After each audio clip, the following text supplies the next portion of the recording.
This is Zinni Productions.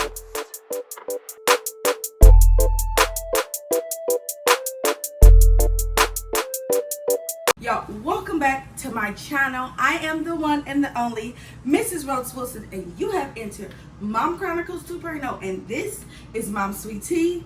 Just because it's tea does not mean it's gossip. Let's get into it now. Here, y'all know I moved to another state, almost 500 miles away from where I was living. Maybe it's a little more. Well, it's about 5 to 6 hour drive. Okay, so we've been here about, let me see, maybe 4 days or so, so not too bad. I did get the kitchen squared away because I could not have my kitchen all toe up. I don't even know where to start, y'all. I'm gonna show y'all. I'm just gonna show y'all. Look at the groceries. Like, this is one counter. This is another counter full of stuff, right? And then this is another counter, or tray. My sink, right? The stove, got a few bags, and then another counter full of stuff. I started attending this church, and it had a mom's group, which I really, really love. And through that mom's group, there was another mom's group called a single moms group or something like that. So I met two young ladies, and like everything seemed cool, like cool, right? So as you know, things are happening in Champaign. I don't really have a whole, but those are like the only two females. Like, I had friends besides my homegirl Ashley. Me and Chris decides that, okay, listen, we want a better life for each other, and we gonna move. We told everybody we was leaving, we was having to go on a way party. Just like dinner, at a place, yada, yada, yada. Nothing major. So, everybody was like, oh, you shouldn't leave. Because at this time, towards the end of that school year, Terrell's already 8. Yes, he's already 8. Sydney is like 6 months. Yeah, she's almost like about 6.5 months. And I'm not working because childcare is so expensive. We weren't struggling, but we were struggling. I'm just gonna say that much. So we just needed to be in a better place financially, and Nashville was gonna give us that. In Nashville, my mom was there, my brother was there. I had tons of cousins at that time, was living there. So we definitely wanted to be in a place where we could prosper. So Nashville was the option. So my line sister, my friend Ashley, I'm sorry, not my line sister. I had some sorors come down from Chicago. My friend Ashley, who has the son that's the same age as Sydney. The list just go, it was quite enough people there, not too many because I ain't never had a whole bunch of friends. Now, this is what I said. So the girl that had the 2 smaller children. Hey. Since you're already watching my video, go down and subscribe. Click that bell so you can be notified. She came to the party. They ain't even a booty out. And it wasn't even a party. It was like at Chili's. We had about 10 people. My family was 4. Like I had some sorors there, and then my friend actually, so we may have had 8 to 10 people. And so guess she didn't have her kids with her, which is fine because it is what it is. But she was kind of like getting toe up at our going away dinner, and it didn't really rub me the right way. But you know what? I said, you know what? I'm gonna let her be great. It is what it is. She didn't have her kids with her. Yada yada yada. So, lo and behold, we moved to Nashville. And it's a lot going on. We trying to get adjusted. Like I said, it wasn't even our first full year of marriage, right? It was about, it wasn't for a full year of marriage. We was about 1.5 years into our marriage, and, we trying to, figure this thing out. Neither one of us have been married before. We just trying to figure it out. When I left, like, no reaching out, no none of that. And so because I met the 2 females together, the way it looked was like they wasn't messing with me because they really wanted me to stay. One of the females was like, girl, you can get you a job, let your in-law family take care of your kids and all that. And at that time, me and my husband had been together 5 going on 6 years, and I'd never gotten along with my in-law family. That's just what it was. So I wouldn't dare let them take care of my kids while I was working. Nah, not at all. So I was just like, you know what? It's best for us to just go ahead and leave, start over new. I can look for a decent, a better job when it's time, to do that. Or I feel like I have more support on me being a stay-at-home mom. Like, when people don't understand the concept of you staying home and it being one income, especially when they're not married, they didn't understand that. And so I definitely didn't have to go to work. But it was best that I stayed home and took care of the house, and that's what I did. Now, was that a learning process? Absolutely. It was definitely a learning curve. Okay? I'd never stayed home. I always had my own money, and now I'm depending on, somebody to make sure I have everything I need. It was difficult. I ain't gonna act like it was just peachy keen. It was difficult for me emotionally because I'm in a place where I told you my in-laws don't care for me.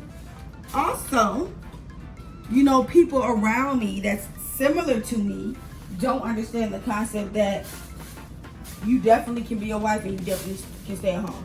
I don't have to work at, McDonald's, Wendy's, or whatever, which is nothing wrong with those places. But at that time, minimum wage was only like $8. 30, 40 hours a week. My check is only $250, $300. That's $600, maybe $600, maybe $700 every 2 weeks. That's not that much money to then say, okay, you don't get any more assistance food-wise or daycare-wise. Daycare itself could be $800 a month. So one of my paychecks would have been take care of daycare. Like, people just don't realize, like, it's totally okay for you to be a stay-at-home parent. Definitely okay for that. So, I felt like they just stopped talking to me. So I deleted them on, I was a lot going on. I deleted them on Facebook. I sure did. I did. No. Before I did that, I did delete them on Facebook. And the young lady that had the 2 children that was like, about to be 1 and like 3-year-old or whatever. She was like, why you delete me on Facebook? She had DM'd me. And I was just like, I've been gone for like, how many this long? And y'all ain't reached out to me, yada, yada, yada. Oh, no, I said, you ain't reached out to me, yada, yada, yada, yada. It was pretty much like, y'all was saying, well, I'm not gonna mess with her because they definitely could have made it work. Why should I have to make it work when I could definitely go somewhere else and have an amazing life, making more money, have more family support or whatever. I was like, it was kind of like, since I went against the grain and I did want to stay home, but I also wanted to make money, and which is when I should have started YouTube. That's a whole nother story. But your friends are supposed to support you. And it just kind of kept coming up. Well, you can just let your in-laws, like, don't be like that. That's their family. I don't do well with toxicity. I don't care if you mama, daddy, sister, cousin, brother. If you're toxic, period. That's how it made me feel. Like, oh, y'all really wasn't a team patriot at all. So I deleted them. Now let's fast forward.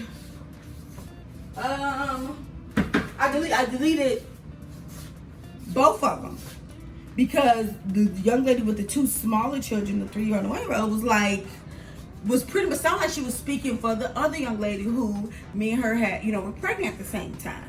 Did I reach out to the other young lady? I did not. But again, it was a lot going on at that time. Is that an excuse? No, because I could have reached out like, hey, she sounds like she's speaking for you. I just want to make sure you're good. But that wasn't on my mind. It wasn't on my conscience. I was moving forward. At that time, I had a bad taste in my mouth about Champaign and the area and everything else. So I'm like, I'm moving forward. I don't got time. I never reached out to the lady, the young lady that was pregnant at the same time as me. So let's fast forward to Thanksgiving 2018.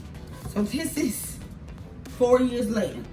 So I run into the girl that was pregnant, the young lady that was pregnant with me. And so when I saw her, I didn't speak. I know y'all thinking like, dang, shorty, you bogus.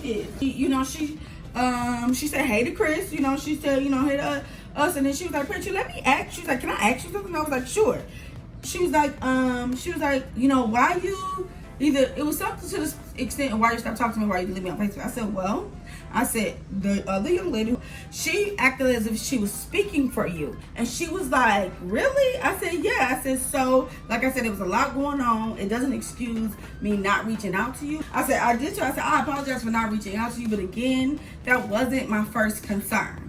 And she was like, oh, you know, she was like, oh, you know, no problem. But let me tell you what the female did. So she's talking about the female with the 2 kids under 3. You know, she begins to tell me the situation, how she dogged her. The girl with the 2 kids under 3 dogged the girl that I was pregnant with. And I was like, I was like, what? So we actually stood there and talked for like 40 minutes. And I was like, oh my God, really? And she was like, yes. She was like, so I can definitely believe that she did that. As I was thinking about us, you know, moving back, that's one of the things I thought about. You know, do I expect me and the young lady that was pregnant to be like the best of friends? Absolutely not.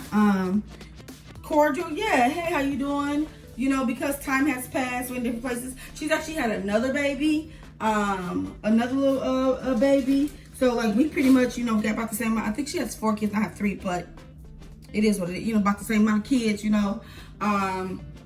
And I don't expect us to be friends or anything, but you know, we can be cordial or whatever. And so me coming back here, because I had such a bad just taste in my mouth for Garden City, I made sure when the idea of us coming back here, I was in the right mind space. Because like I said, that whole year from like 2013 to honestly up until like 2015, I struggled a lot with a lot of different things. And so it definitely could have been me, you know, feeling the way I was feeling. It definitely could have been some other things, you know, that, you know, excuse me, the lady with the 2 younger children under the age of 3. It could have been quite a few things, but I'm not in that space no more, and I'm going to continue being a stay-at-home mom.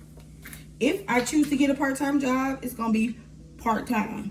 Barely 20 hours a week, if that. Okay. Oh, I forgot to get some relish for my tuna. I get some relish. Got some eggs and I forgot to get some relish. And I want you to know that it's okay, especially as Black women, it's totally okay to be a stay-at-home mom. It's totally okay to be the only one out your clique not working, not going to clock in, because being a stay-at-home mom is a full-time job. As well as I'm being a stay-at-home mom, I have my brand that I'm growing, and I've been growing when I had a full-time job, working 60 plus hours a week, you know, going over my salary because of overtime, $20,000, $30,000. Yes, I did all of that. But you know, but being a stay-at-home mom is just as hard work. Being a stay-at-home mom, the work is just as hard. Like cooking, cleaning, organizing. You know, my kids are all different ages, so you know, I'm adjusting to every age. I got a big kid, I got a teenager, and then I still have a toddler who's still kind of like the baby because she's the youngest of the family. Like the list goes on. Still my wife. I still have this brand that I am building from the ground up with no instructions, you know, because everybody think you're trying to steal their shine, so nobody want to give you any insights on how to build your brand, on, you know, on social media. So the moral of this story time is don't let nobody take your joy, period, because that's a part of the reason why I left the last time. I wasn't confident in everything I had going on, even the hard parts. And that's the thing. That's the thing. Even when it's hard, I still gotta keep. You guys still gotta keep going. As a mom, as a wife, as a student, as a, you know, career woman, as whatever. You still gotta keep pushing. And obedience is better than sacrifice. And the difference between obedience and sacrifice is sacrifice. When you sacrifice, you're doing it with a safe attitude. You're doing it with no passion. You don't want to do it. Obedience is, you know, still knowing that you gotta do it, like sacrifice. You know you gotta do it, but you're doing it with a smile on your face. You're doing it, you know, with joy in your heart, with joy in your mind. That's the difference between obedience and sacrifice. That's definitely the difference. Y'all eat these? Oh snaps, this is so good. I'm gonna try the hot ones next time. These fire. I love them.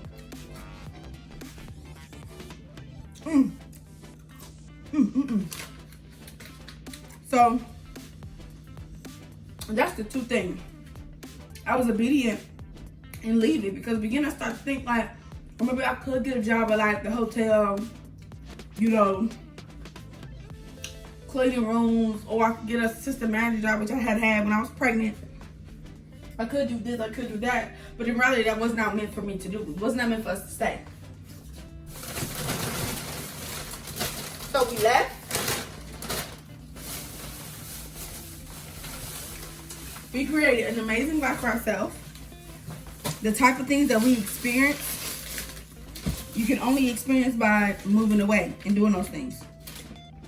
And now that we're here, we can still experience those things, but we don't need to live in the big city to do that.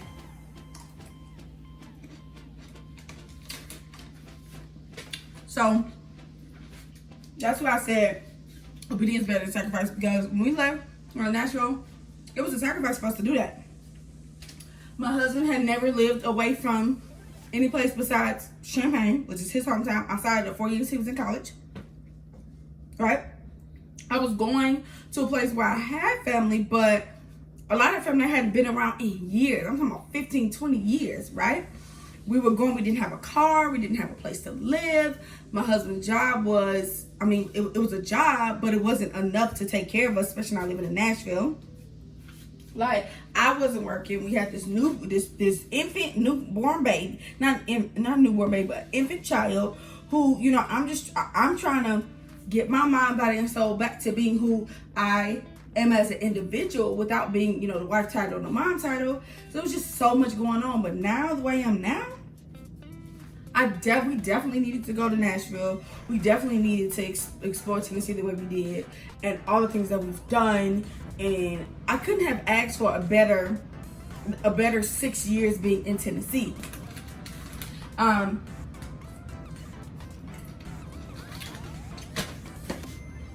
So now that I'm back,